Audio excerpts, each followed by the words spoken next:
por todo lo que has hecho, Señor, y te doy gracias por lo que harás, Señor. Bendecimos tu santo nombre, Señor, sabiendo de que usted nos escucha, sabiendo de que usted nos ama, que usted nos cuida y nos protege, Señor. Hoy oramos para que nos hable, Señor, y que este inicio de año, Señor, podamos iniciar y empezar de la forma correcta. Perdona nuestros pecados. Límpianos de todo lo que no te agrada. Límpianos de lo que te genera deshonra. Y hoy oramos para que este año 2021 sea año de nuevos emprendimientos, nuevos diseños que te dan gloria, Señor. Bendigo cada uno de mis hermanos y hermanas que están conectadas en esta celebración.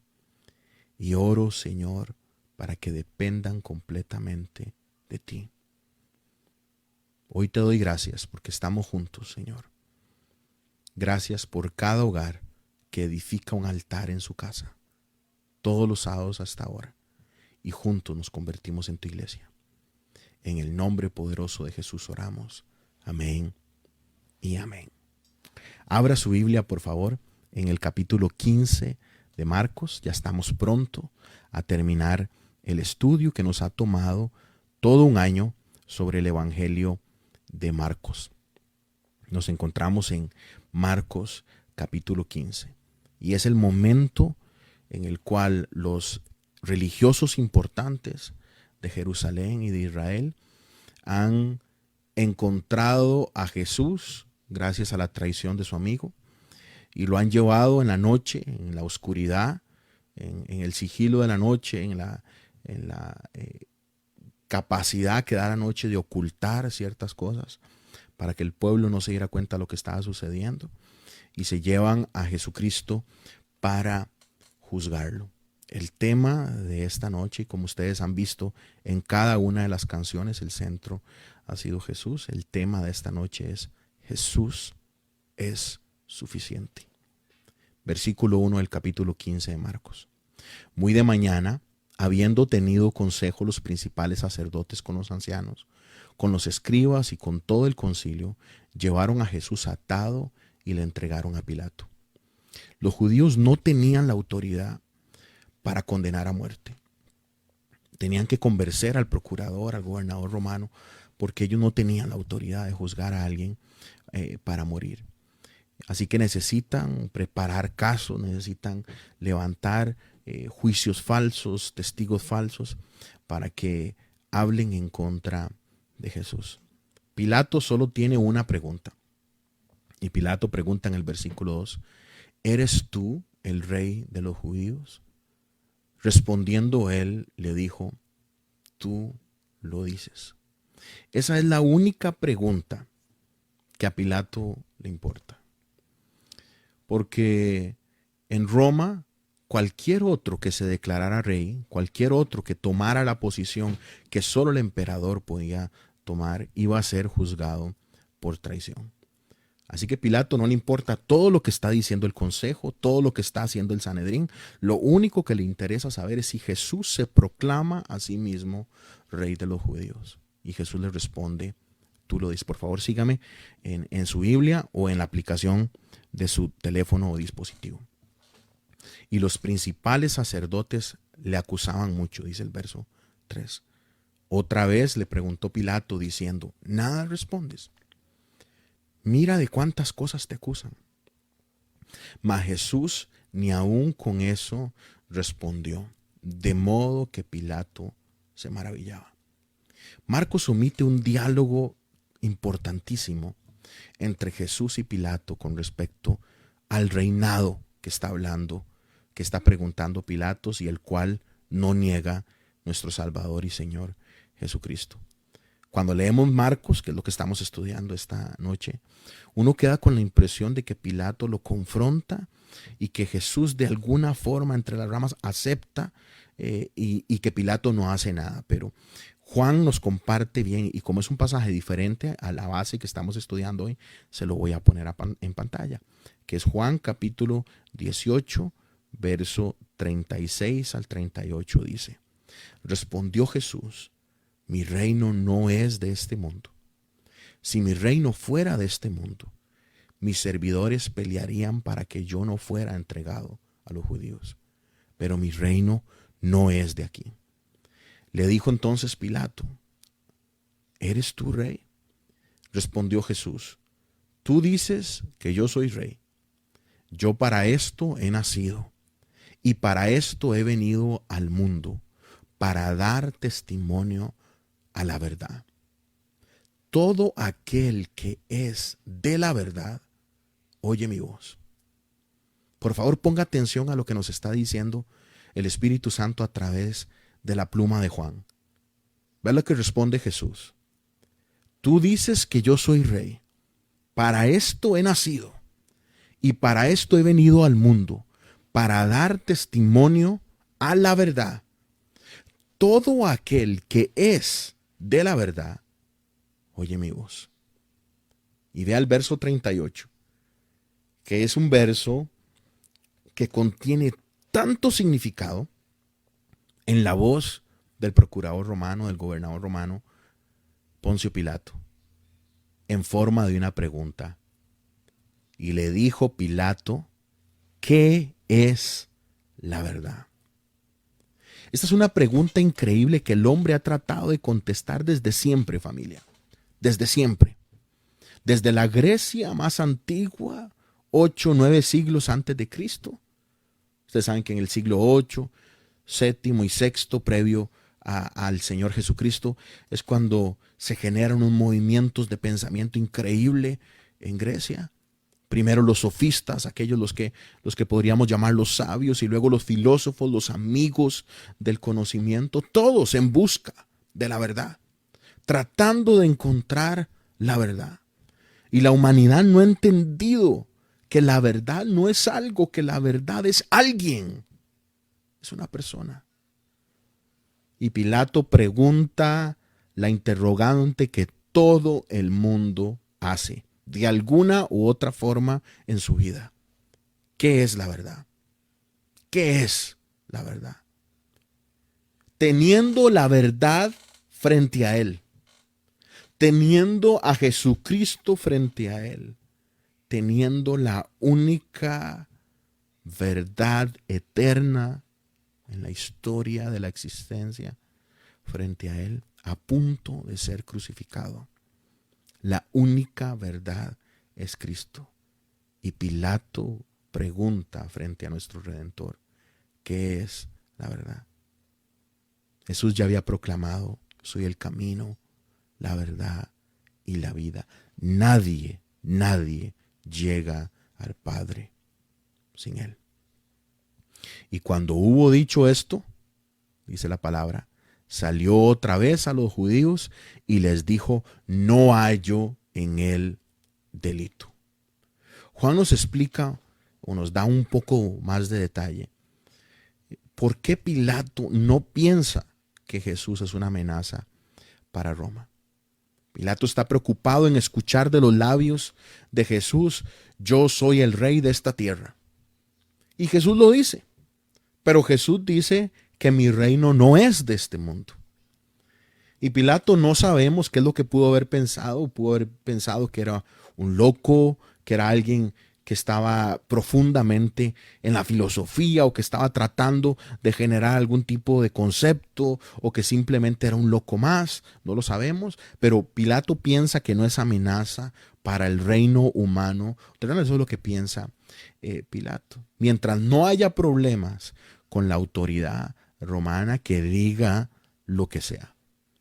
Entonces el verso 6 del capítulo 15 de Marcos dice: ahora bien, en el día de la fiesta les soltaba a un preso cualquiera que pidieran.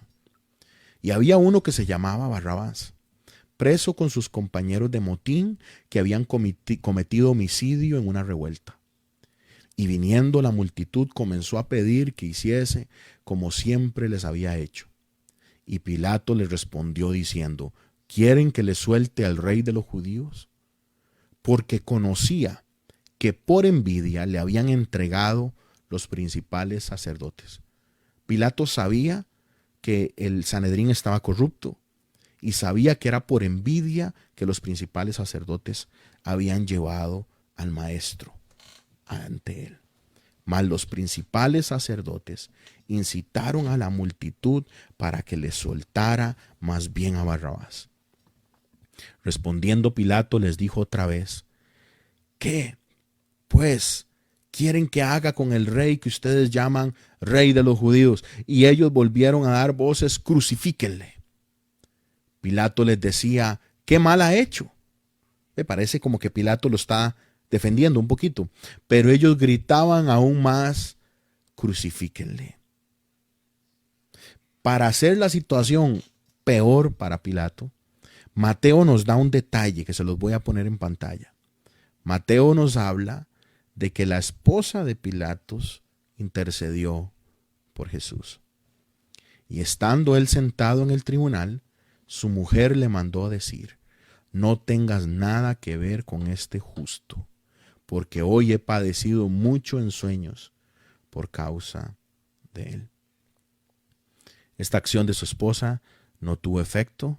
Y por favor sígame en el capítulo 15 de Marcos, en el verso 15 dice: y Pilato, queriendo satisfacer al pueblo, le soltó a Barrabás y entregó a Jesús después de azotarle para que fuese crucificado. Entonces los soldados le llevaron dentro del atrio, esto es el pretorio, y convocaron a toda la compañía. Y le vistieron de púrpura y poniéndole una corona tejida de espinas, comenzaron luego a saludarle: salve, rey de los judíos. Y le golpeaban en la cabeza con una caña y le escupían, y puestos de rodillas le hacían reverencias. Después de haberle escarnecido, le desnudaron la púrpura y le pusieron sus propios vestidos y le sacaron para crucificarle. Y obligaron a uno que pasaba, Simón de Cirene, padre de Alejandro y de Rufo, que venía del campo, a que le llevase la cruz. Es interesante que Marcos cita a estos tres hombres por nombre. Simón de Cirene, que era papá de Alejandro y de Rufo. La única respuesta es que esta familia terminó siendo una familia conocida por la iglesia del primer siglo. Y le llevaron a un lugar llamado Gólgota, que traducido es lugar de la calavera. Y le dieron a beber vino mezclado con mirra, mas él no lo tomó. Eso era un narcótico para quitar el dolor en el tiempo en el que iban a estar sufriendo la tortura de la cruz. Verso 24: cuando le hubieron crucificado, repartieron entre sí sus vestidos, echando suertes sobre ellos para ver qué se llevaría cada uno. Este año 2020 ha sido un año montaña rusa, lleno de cosas lindas y de otras cosas no tan lindas. Algunos de ustedes vivieron las bendiciones más lindas que han tenido: hijos, emprendimientos nuevos, respuestas de oraciones que habían estado retenidas. Algunos de ustedes vivieron momentos durísimos, batallaron contra el COVID, lucharon contra alguna enfermedad, tuvieron alguna prueba económica, perdiendo su trabajo o viendo disminuido el ingreso. Ha sido un año de muchas bendiciones porque el Señor nos ha sostenido, pero también de muchas pruebas. Y para mí no es casualidad que la forma en la que hemos venido estudiando la Escritura todo este año, hoy en la primer celebración del año, nos lleva a estudiar y a recordar el momento de la crucifixión de nuestro Salvador. Cuando le hubieron crucificado, dice el verso 24, repartieron entre sí sus vestidos, echando suerte sobre ellos para ver qué se llevaría cada uno. Una de las cuestiones que más me da mi tranquilidad para poner mi fe y mi confianza en el Dios de la palabra es el cumplimiento de las profecías. Es ver cómo el Señor cumple su palabra, y tal vez es por ello que amo el texto profético. No solo el texto profético que se cumple, que ya vivimos en la gran llegada de nuestro Señor Jesucristo en la cruz, sino el texto profético precioso que se cumplirá Hablo de los grandes profetas del Antiguo Testamento y hablo de Juan en Apocalipsis. Pero vemos aquí en la cruz del Calvario, en cada paso que Jesús da, un cumplimiento a una profecía, a una palabra, como pocas veces se ha visto en toda la historia de la redención. Yo creo que no hay lugar donde se cumplan más profecías así, pero de verso, casi que de verso a verso, casi que de momento a momento se va cumpliendo al pie de la letra lo que Jesús había dicho antes. Vean lo que dice el Salmo 22, que una de las formas de llamarlo es el Salmo mesiánico. Vean lo que dice el Salmo 22, versículo 16. Porque perros me han rodeado, me han cercado una cuadrilla de malignos. Horadaron mis manos y mis pies. Lo que quiere decir es perforaron mis manos y mis pies. Esto nunca lo vivió David. Este salmo lo escribe David, pero David está profetizando lo que va a suceder. David nunca fue perforado en sus manos y en sus pies. Pero él está escribiendo, inspirado por el Espíritu Santo, algo que va a suceder. Verso 17. Contar puedo todos mis huesos.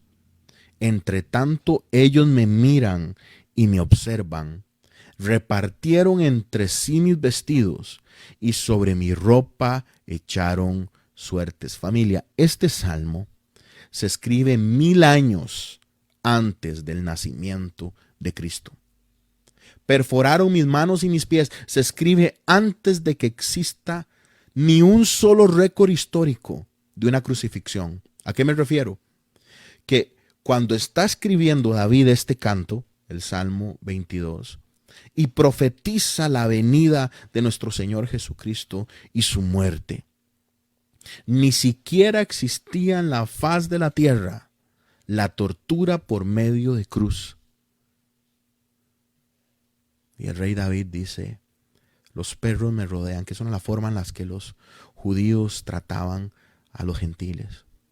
Me han cercado los malignos, han perforado mis manos y mis pies. Puedo contar mis huesos. Es una profecía que después se va a repetir, donde no ninguno de sus huesos será roto. Entre tanto, ellos me miran y me observan. Todos los ojos están puestos sobre nuestro Señor Jesucristo. Reparten su ropa y sobre sus vestidos echan suerte. Es increíble que la palabra nos hable del cumplimiento tan al pie de la letra. Es por tanto que usted puede confiar al pie de la letra cada una de las promesas que Dios tiene para su vida.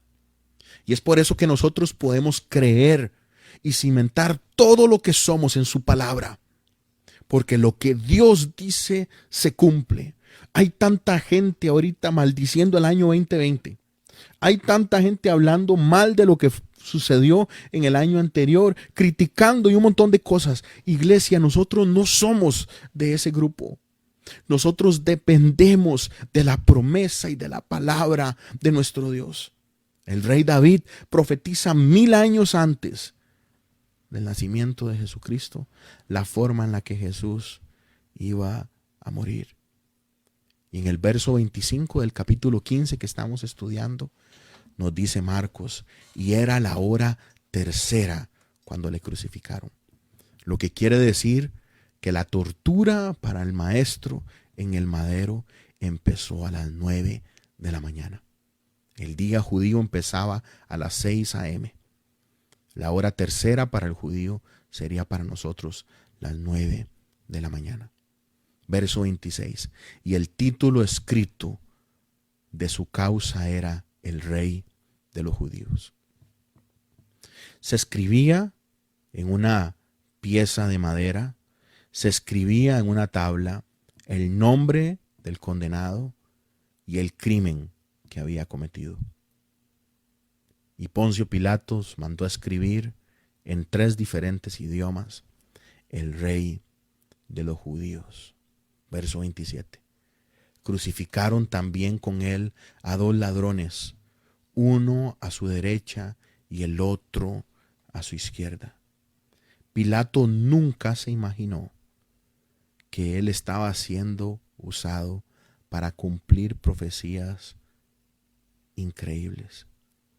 Isaías 53, versículo 12 dice: por tanto, yo te daré parte con los grandes, y con los fuertes repartirá despojos, por cuanto derramó su vida hasta la muerte, y fue contado con los pecadores, habiendo él llevado el pecado de muchos y orado por los transgresores.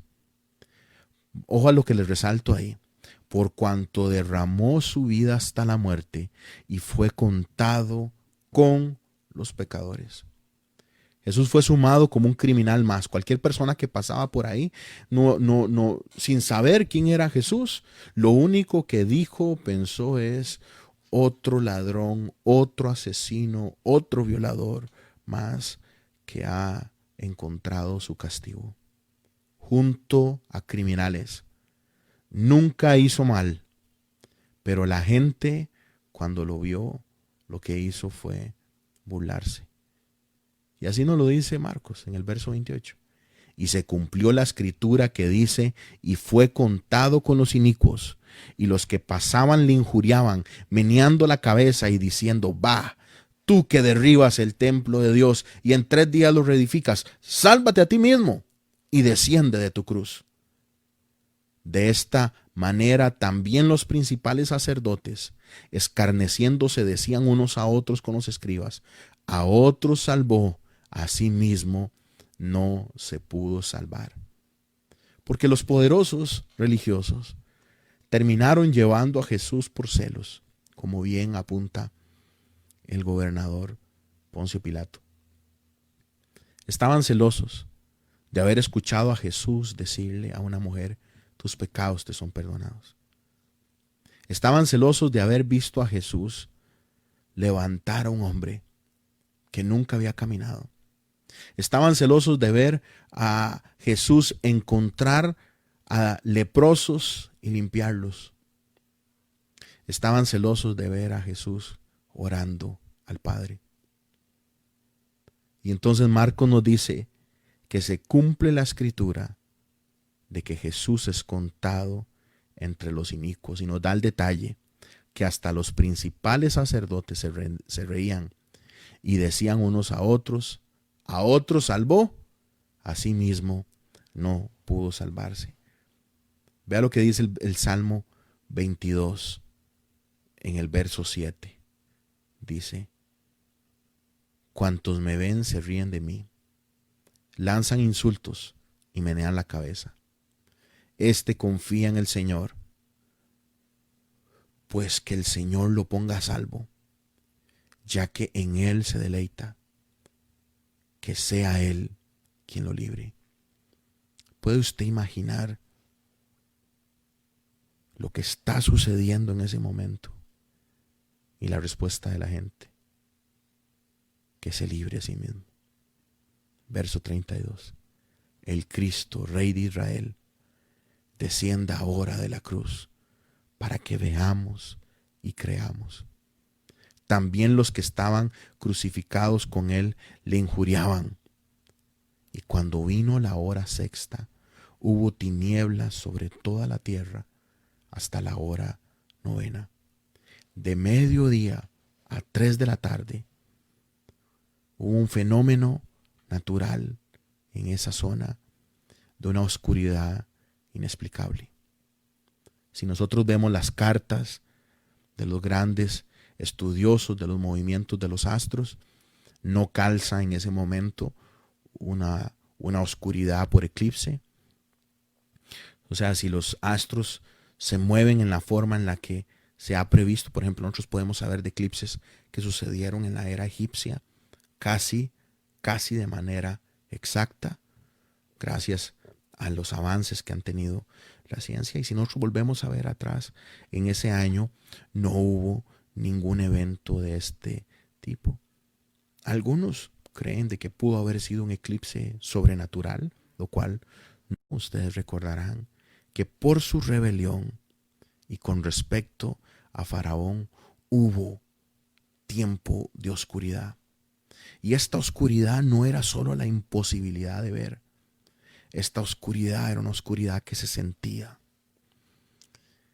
aquellos que han estado en momentos de liberación de demonios, aquellos que Dios los ha usado en momentos de extrema oscuridad en una casa, donde hay posesión demoníaca, donde hay acción de demonios a través de ideas de suicidio, ideas satánicas a través de ocultismo o brujería, entenderán a lo que me refiero.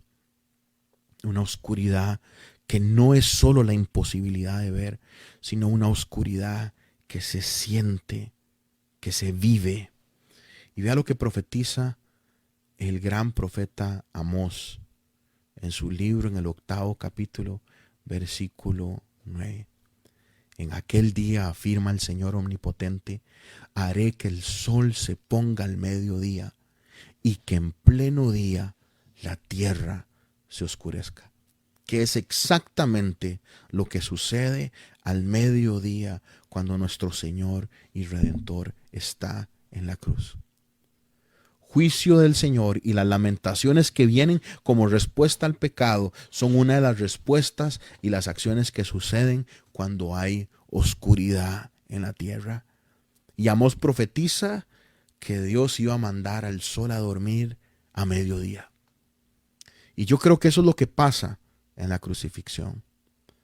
Una imagen gráfica, una muestra del juicio de lo que está sucediendo en los hombros de nuestro Señor Jesucristo en ese momento y en ese lugar. Verso 34 del capítulo 15.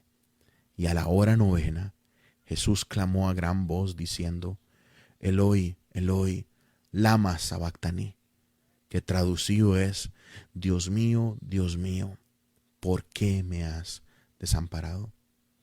Y algunos de los que estaban allí decían al oírlo: miren, llama a Elías.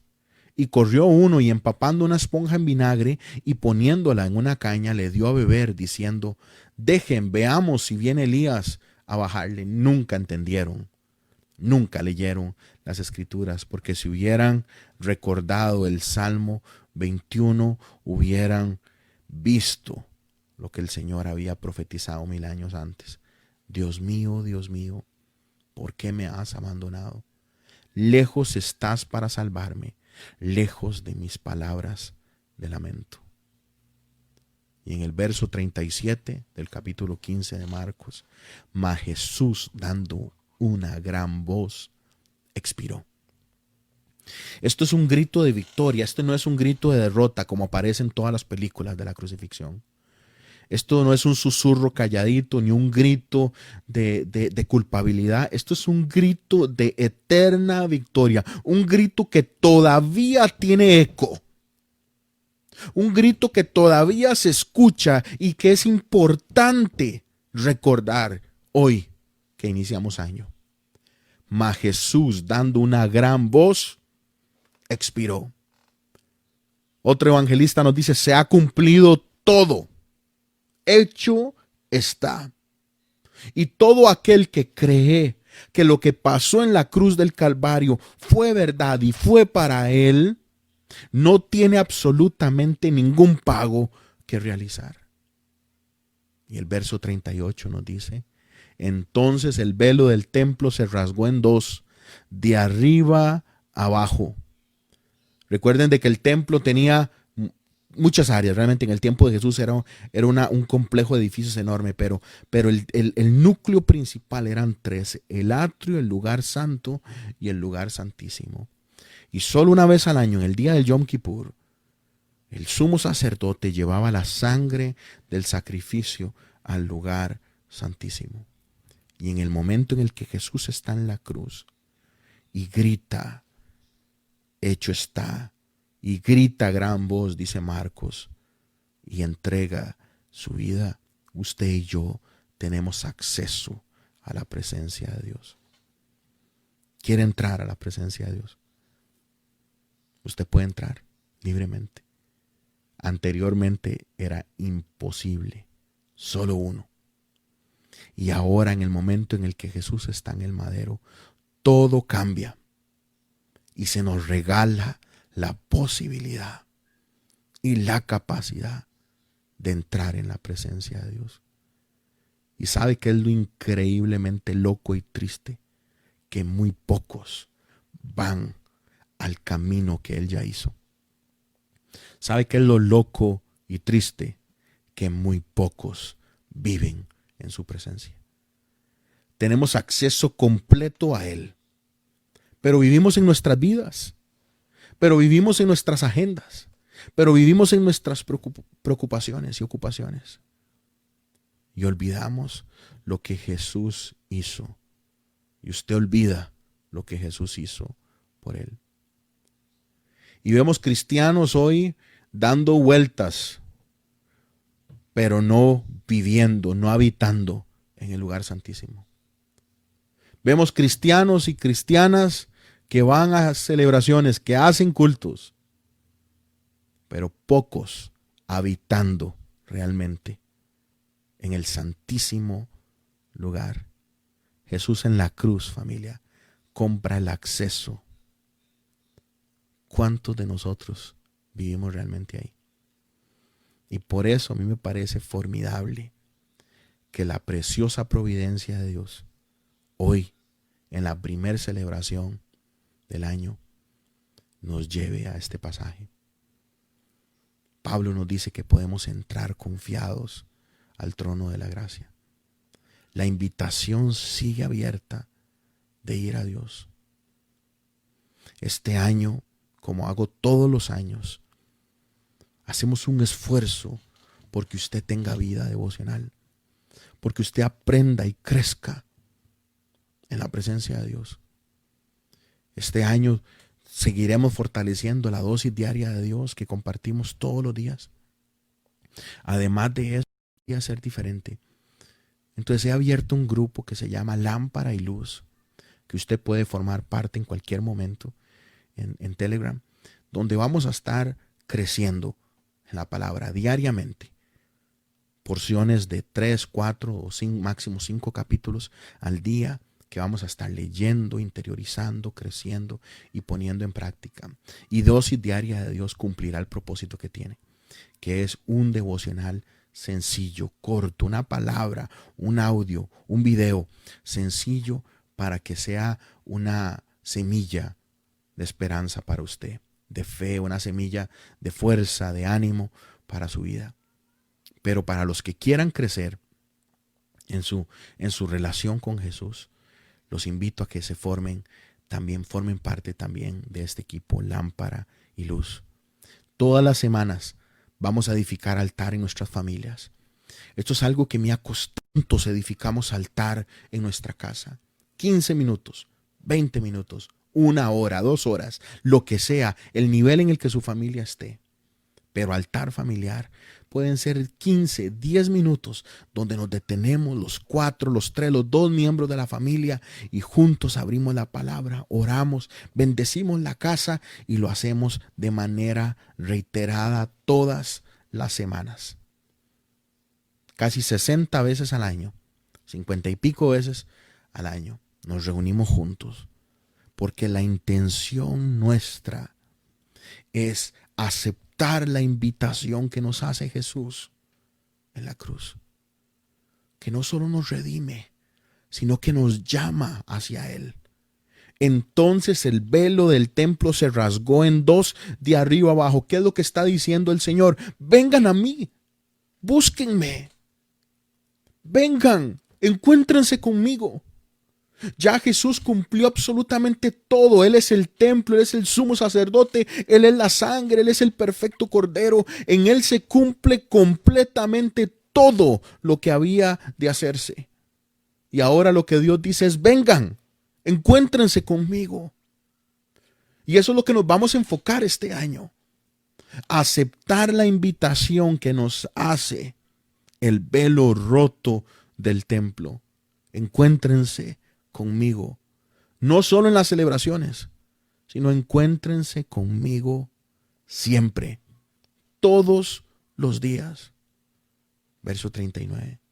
Y el centurión que estaba frente a él, viendo que después de clamar había expirado así, dijo: verdaderamente este hombre era hijo de Dios. También había algunas mujeres mirando de lejos, entre las cuales estaba María Magdalena, María la madre de Jacobo el menor y de José y Salomé. quienes cuando él estaba en Galilea le seguían y le servían, y otras muchas que habían subido con él a Jerusalén. Cuando llegó la noche, porque era la preparación, es decir, la víspera del día de reposo, José de Arimatea, miembro noble del concilio, que también esperaba el reino de Dios, vino y entró osadamente a Pilato y pidió el cuerpo de Jesús. Este tipo era ultramillonario. Este tipo era un hombre de extrema influencia, a tal punto que vea el detalle que nos da Marcos, de que José de Arimatea, noble del concilio y quien esperaba el reino de Dios, un hombre justo, entró osadamente a Pilato y pidió el cuerpo de Jesús. Pilato se sorprendió de que ya hubiese muerto, porque era muy poco tiempo. Algunos hombres duraban días muriendo en la cruz. Y haciendo venir al centurión, le preguntó si ya estaba muerto. Él, informado por el centurión, dio el cuerpo a José, el cual compró una sábana y quitándolo lo envolvió en la sábana y lo puso en un sepulcro que estaba cavado en una peña, e hizo rodar una piedra a la entrada del sepulcro. Y María Magdalena y María, madre de José, miraban dónde le ponían. Estamos a punto de finalizar nuestro estudio que nos tardó exactamente un año. Un estudio sobre el Evangelio de Marcos, un estudio sobre la vida de Jesús. Y vemos en este momento a Jesús puesto en la tumba. A nuestro Señor y Salvador Jesucristo, entregando su vida por cada uno de nosotros. La mejor forma, familia, en la que usted y yo podemos empezar este año, no es viendo a ver cómo yo hago planes, no es viendo a ver cómo yo pongo mis metas.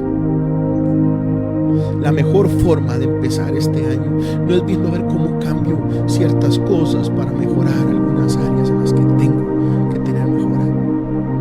La mejor forma en la que podemos iniciar este año es consagrándolo a nuestro Redentor, a nuestro Salvador, al quien fue el madero en nuestro lugar, en su lugar, y a quien en un momento, pegando un gran grito, con una gran voz, expiró en victoria. Ese no es un grito de derrota, es un grito de victoria enorme. Se ha pagado, hecho está, se ha cumplido todo. Y a mí me encanta como Marcos, en tan poquitas líneas, con tan poquitas palabras. Hay un teólogo famoso del siglo XVII que dice, con una economía de palabras, Marcos nos dice lo trascendental. Y escuchamos a Jesús pegar un grito desde el madero, e inmediatamente Marcos nos dice, entonces el velo del templo se rompió de arriba a abajo. Vemos a Jesús pegando un grito en victoria y haciendo una invitación. Vengan a mí. Usted quiere que este año 2021 sea un año bendecido. Vaya a Jesús. Usted quiere que este año 2021 sea un año de victoria. Lleve su casa a Jesús. Usted quiere que este año 2021 sea un año sin igual. Construya lo que usted es en Cristo. Usted quiere que este año sea de bendición como ningún otro. Lleve sus preocupaciones y su dolor a la cruz.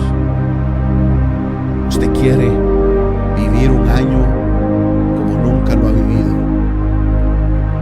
Acepte la invitación de Padre. Entonces el velo del templo se rasgó de arriba abajo. Vean lo hermoso y lo artístico de la forma en la que Marcos escribe esto. E inmediatamente Jesús grita, Jesús muere, se parte el velo en dos, y después una voz ojos del maestro. El centurión que estaba frente a él ve a Jesús muerto en el madero y dice: este hombre era hijo de Dios.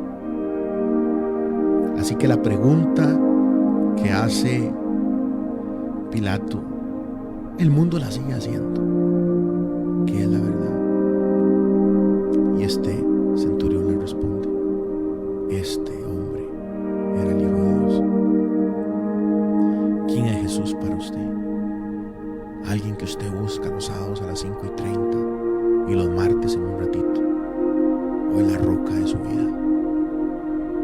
¿Quién es Jesús para usted? Un gran maestro, un iniciador de una religión, o es Jesús el Rey de Reyes y Señor de Señores, que vino humilde como un bebé y que murió en una cruz del Calvario y que fue puesto en una tumba. Ahí es donde quedamos hoy. Pero el próximo sábado veremos que la historia no termina ahí. Usted quiere arrancar bien este año, ponga a Jesús en el lugar correcto. ¿Cuántos de los que están siguiendo en esta transmisión esta noche son dependientes de Jesús? Escriba ahí en el comentario. ¿Cuántos de los que estamos hoy juntos en esta celebración dependemos absolutamente de nuestro Salvador? Porque si usted es un hombre o una mujer que depende enteramente de nuestro Dios, usted es un hombre que verá su gloria. Yo decido depender de Él. Yo decido hacerlo mi Señor. Yo decido hacerlo el amor de mi vida. Yo decido hacerlo el centro de todo lo que soy. Yo escojo entregarle a Él cada uno de los días de este año nuevo. Yo decido poner cada uno de mis pasos a su voluntad. Donde todo el mundo se pone a planear cosas y todo, y no estoy diciendo que sea malo, esto es bonito. Yo decido hoy poner al Jesús histórico, redentor, 100% hombre y 100% Dios, que murió en el madero en mi lugar, como mi Señor y como mi Salvador. Y decido vivir para Él. Yo dependo del madero. Yo dependo de lo que Jesús hizo ahí, en ese tronco ensangrentado. Yo dependo de una tumba que hoy se encuentra vacía. Por eso cuando cantamos esa canción que hoy entonamos, que dice: la muerte venciste, una tumba vacía hoy está. A mí se me para el pelo cuando canto eso, porque ese grito de victoria de la cruz, ese grito de victoria de la tumba vacía, lo escucharemos pronto con el regreso de nuestro Señor Jesucristo para reinar, y donde Él nos invita a reinar con Él. Yo no sé cómo va a ser este año. Yo no lo voy a vender a usted un año bonito, ni le voy a hacer propaganda a pensamiento positivo. Yo no sé cómo va a estar el año. Viviremos pruebas, viviremos dificultades, viviremos problemas, pero sé algo: mi Jesús nunca nos va a soltar. Por eso yo decido depender de Él. Decido que mi familia viva dependiendo de Él. Yo no sé cómo va a ser la contestación de todas las peticiones que tenemos, ni de las cargas que usted tiene. Yo sería un estafador si le prometo a usted victoria en todo momento. Pero lo que sí sé es que al final del camino, cuando unimos los puntos, la gloria se la lleva a Él. Así que yo hoy decido poner a Jesús crucificado en la tumba y luego 3 días victorioso como centro de este año para mi vida, para mi matrimonio, para mi casa. ¿Cuántos de los que están escuchando hoy deciden depender de Jesús? Porque si decidimos depender de Él, por favor levante sus manos ahí donde usted está. Y hoy entreguémosle el año de manera profética a nuestro Señor. Entréguele todas sus dudas y todos sus miedos.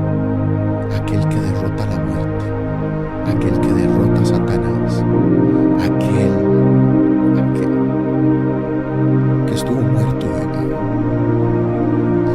aquel que venció la muerte por nosotros. Yo no sé qué va a suceder con el COVID, yo no sé qué va a suceder con los poderes del mundo, yo no sé qué va a suceder con la forma en la que este mundo poco a poco se pierde, no lo sé. Pero lo que sí sé es que el plan y el propósito de Dios se va a cumplir y yo decido estar en Él. Padre, hoy levantamos nuestras manos, Señor, en total dependencia. Así como cuando alguien, Señor, no tiene nada que ofrecer y levanta sus manos, Señor, hoy las levantamos en rendición.